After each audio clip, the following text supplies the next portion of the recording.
Hello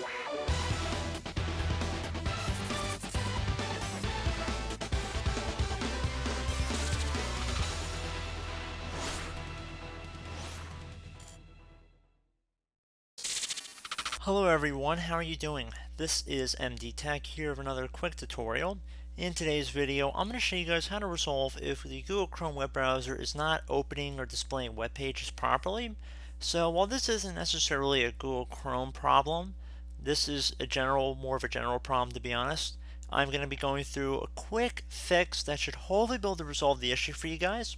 Now, if it is a specific Google Chrome problem, I would recommend going through programs and features and uninstalling it and then reinstalling it using a different web browser. But for the purpose of this video, I'm going to show you guys a quick command line prompt we can put in that should hopefully be able to resolve this issue without too much of a hassle. So without further ado, let's jump right into it. And we're going to start by opening up the Start menu. And you want to type in command prompt. You want to right click on command prompt, which should be the best match, and then left click on run as administrator. If you receive a user account control window, you want to select yes. And now it says elevated command line window, you want to type in ipconfig. So ipconfig space /flush DNS. There should not be any space in between the / and the flush DNS. There should only be a space in between the ipconfig and the /. And then once you have it as it appears on my screen, you want to hit enter.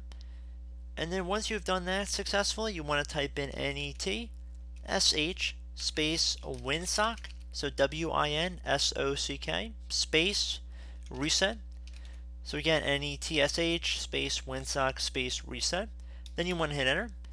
And then the output should be, if you typed everything in correctly, it should say that it has reset the Winsock catalog. You must restart the computer in order to complete the reset. I would recommend you restart the computer at this point in time after you're closing out of any open windows or applications, and hopefully the problem has been resolved. So as always, thank you guys for watching. I hope I helped you out, and I look forward to catching you all in the next tutorial. Goodbye.